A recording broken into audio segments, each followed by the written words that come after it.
Hi friends, ఒక అబద్ధాన్ని నిజమని ఎంతకాలం నమ్మేస్తాం? ఏదో ఒక రోజు వారు వాస్తవాన్ని తప్పకుండా తెలుసుకుంటారు.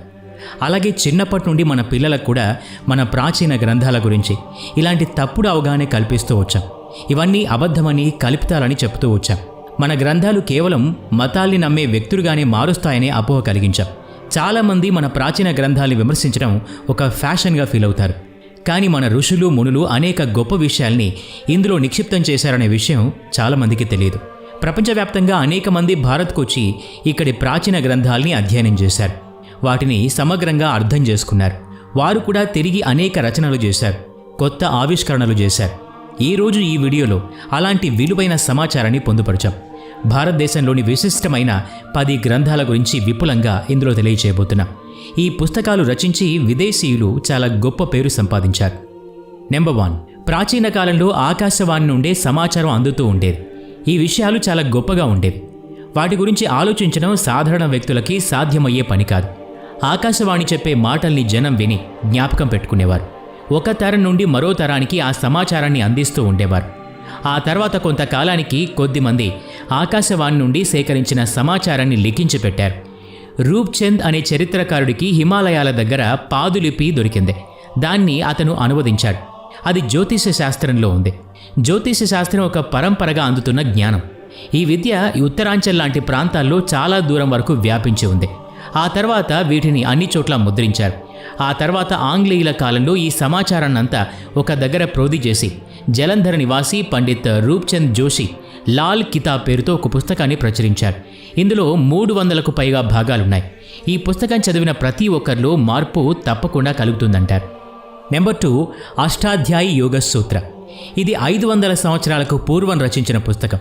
ఇందులో 8 అధ్యాయాలున్నాయి. అందుకే దీన్ని అష్టాధ్యాయి అంటారు. ఈ పుస్తకం చదివాక లభించే యోగా జ్ఞానం ప్రపంచంలోని ఏ పుస్తకం చదివినా దొరకదు. ఎందుకంటే ఇది స్వచ్ఛమైంది. పతంజలి ఈ పుస్తకం గురించి చాలా వివరంగా విషయాల్ని రాసి మరో గ్రంథానికి అంకురార్పణ చేశారు. యోగ సూత్రాల్లో అష్టాంగ యోగ సూత్రాల గురించి చర్చ జరిగింది. ఈ యోగ సూత్రాలు ప్రపంచంలోని అన్ని రకాల ధర్మ గ్రంథాల సారాన్ని విప్పి చెప్తాయి.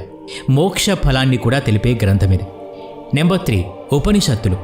ఉపనిషత్తుల గురించి మీ అందరికీ తెలిసే ఉంటుంది. మొత్తం ఉపనిషత్తులు 108. వేద సాహిత్యం అంతిమ దశలో ఆవిర్భవించాయి కాబట్టి వీటిని వేదాంతాలు అని కూడా అంటారు. వేదాలు మిగిలిన సాహిత్యకాలాన్ని తొలివేద యుగమని, ఋగ్వేదం, బ్రహ్మణాలు, అరణ్యకాలు, ఉపనిషత్తులు వెలువడిన కాలాన్ని మలివేద యుగమని అంటారు. తొలివేదానికి మలివేదానికి మధ్య ఎన్నో మార్పులు సంభవించాయి. ఉపనిషత్తుల రచన అనేక మంది రచయితలు చేసినట్టుగా చెప్తారు. అందుకే వారి పేరుతోనే నామకరణం చేశారు. యాజ్ఞవల్క, ఉద్దాలక, అరుణి అనేవి ప్రారంభ ఉపనిషత్తులు ప్రముఖంగా కనిపిస్తాయి. ఇతర ముఖ్యమైన రచయితలు శ్వేతకేతు, శాండిల్య, ఐతరేయ, పిప్పలాద, సనత్కుమార పేరు మీద ఉన్నాయి. గార్గి, యాజ్ఞవల్క భార్య మైత్రేయి మొదలైన మహిళల పేర్ల మీద కూడా ఉన్నాయి. ఉపనిషత్తులు ఎన్ని అనే ప్రశ్నకు 108 అని సమాధానం చెప్పాల్సి వస్తుంది. నెంబర్ 4, భేతాళ కథలు. ఈ కథలు దేశవ్యాప్తంగా అత్యంత ప్రాచుర్యం పొందాయి. విక్రమాదిత్యుని తెలివితేటలకు ఒక కొలమానంగా కనిపిస్తాయి.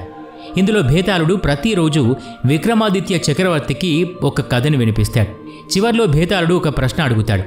ఈ ప్రశ్నకి విక్రమాదిత్య సమాధానం చెప్పక తప్పని పరిస్థితి ఏర్పడుతుంది. రాజు గనక నోరు విప్పితే తిరిగి వెళ్ళిపోయి చెట్టు మీద కూర్చుంటానని ముందే చెప్పేస్తాడు.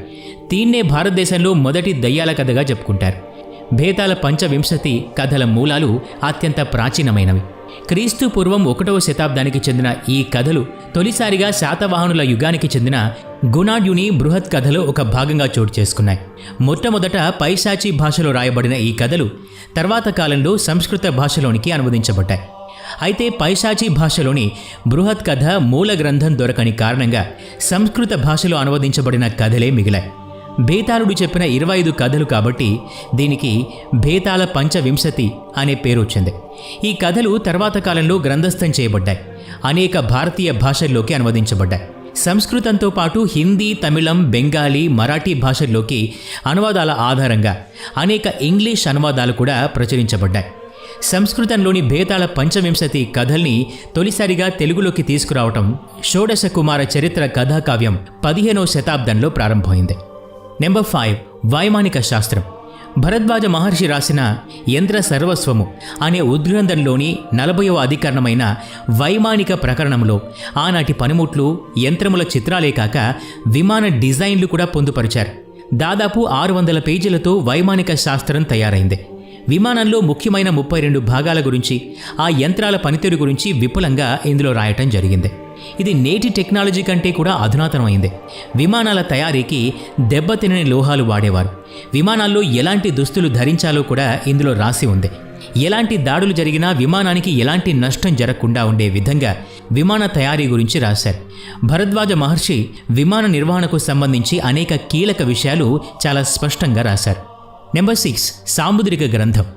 సాముద్రిక శాస్త్రం ప్రకారం చేతి రేఖల ద్వారా భవిష్యత్తును తెలుసుకోవచ్చు. చేతిలోని ఒక రేఖ భవిష్యత్తుకు సూచిక కాకపోయినా సరే సంఘటనల్లో మార్పు తీసుకొస్తుంది. సాముద్రిక శాస్త్రం ప్రకారం చేతి రేఖల ద్వారా భవిష్యత్తును తెలుసుకోవచ్చు. ఈ శాస్త్రం వేదకాలం నుండి ప్రాచుర్యంలో ఉంది. దక్షిణ భారతదేశంలో ఎక్కువగా ప్రాచుర్యంలో ఉండేది. ప్రాచీన జ్యోతిష్ శాస్త్రంలో కూడా ఈ ప్రస్తావన ఉంది.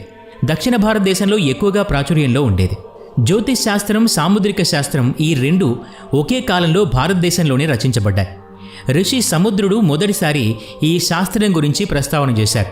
అందుకే ఈ శాస్త్రం అతని పేరుతోనే సాముద్రిక శాస్త్రంగా ప్రాచుర్యంలోకి వచ్చింది. భారతదేశం నుండి ఈ శాస్త్రం అనేక దేశాలకు పాకింది.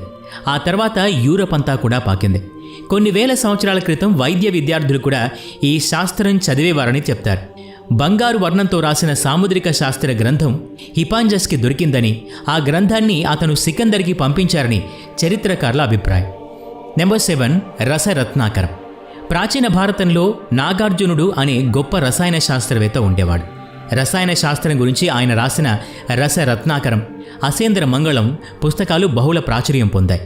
వైద్య రంగానికి సంబంధించి ఈయన రాసిన ఆరోగ్య మంజరి, యోగసారం చాలా ప్రసిద్ధమైన గ్రంథాలు. రసాయన శాస్త్రానికి సంబంధించిన అనేక విషయాల్ని వెలుగులోకి తెచ్చారు.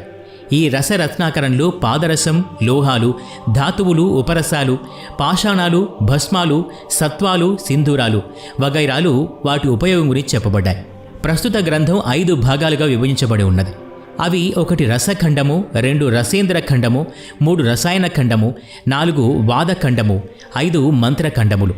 ప్రస్తుతం ఈ గ్రంథమందు రసేంద్ర, రసాయన ఖండములు మాత్రమే వ్రాయటం జరిగింది. ఇందులో బంగారం, వెండి, రాగి లాంటి ముడి లోహాల్ని శుద్ధి చేసే ప్రక్రియ కూడా లిఖించబడి ఉంది. దీంట్లో బంగారం తయారు చేసే పద్ధతి కూడా ప్రత్యేకంగా రాసి ఉంది. ఇతర లోహాల్ని బంగారంలాగా మెరిసేలాగా ఎలా తయారు చేయవచ్చో కూడా చెప్పడం జరిగింది. నెంబర్ 8 విజ్ఞాన భైరవ తంత్రం. విజ్ఞాన భైరవ తంత్రం అన్నది భైరవాగమమునందు గల రుద్రయామళ తంత్రములో భాగము. ఇది జ్ఞానతంత్రము. ఈ పుస్తకాన్ని ఎవరు లిఖించారో ఇప్పటి వరకు తెలీదు. 112 పైగా ధారణా విభాగములు ఇందులో ఉన్నాయి. నేడు ప్రపంచమంతటా గురువులు బోధించుచున్నవి, ఉపాసకులు చెప్పుచున్నవి ఆయన సాధనాలన్నీ ఈ తంత్రంలో మనకు కనిపిస్తాయి. దక్షిణ భారతం కంటే ఉత్తర, తూర్పు భారతమున దీని ఉపాసకులు ఎక్కువగా మనకు కనిపిస్తారు. శివపార్వతుల సంభాషణనే ఈ గ్రంథం రూపంలోకి మారిందని కూడా చెప్తూ ఉంటారు. నెంబర్ 9 అధర్వణ వేదం. అధర్వణ ఋషి పేరు మీదుగా దీనికి పేరు వచ్చింది. సంప్రదాయం ప్రకారం ఇది 2 వర్గాల ఋషులచే సంకలనం చేయబడింది. 1 అధర్వణులు, 2 అంగీరసులు. అందుకే దీని ప్రాచీన నామం అధర్వాంగీరస వేదం. ఋగ్వేదంలానే ఇది కూడా స్తోత్రాలచే కూర్చబడింది. కానీ ఇందులో కొన్ని మంత్ర విద్యకు సంబంధించిన విషయాలు కూడా ఉన్నాయి. ఇందులో ఆత్మలు, ప్రేతాత్మలు మొదలైన వాటి గురించి వివరించబడి ఉంటుంది. కాబట్టి అధర్వణ వేదాన్ని చాలామంది గుప్త విజ్ఞానంగా కూడా భావిస్తారు. ఇందులో వేదకాలంలో సామాన్య మానవులు ఎలా ఉండేవారన్న విషయాల గురించి కూడా ప్రస్తావన ఉంది. నెంబర్ 10 సమ్మోహన శాస్త్రం. ఇతరుల్ని వశీకరణ చేసుకోవడాన్ని సమ్మోహన విద్య అంటారు. ఇదొక మానసిక అంశానికి సంబంధించిన విషయం. వీటి మూలాలు కూడా అధర్వణ వేదంలోనే ఉన్నాయని చెప్తారు. జపాన్లో కూడా ఈ శాస్త్రానికి ఆదరణ ఉంది. అక్కడ కూడా ఈ విద్యను చాలామంది నమ్ముతారు. ఈ వీడియో నచ్చినట్లయితే లైక్ చేయండి, షేర్ చేయండి. ఇలాంటి మరిన్ని వీడియోస్ కోసం ఈ ఛానల్కి సబ్స్క్రైబ్ చేసుకొని బెల్ ఐకాన్ మీద క్లిక్ చేయండి. నెక్స్ట్ వీడియోలో మళ్ళీ కలుద్దాం. Thanks for watching.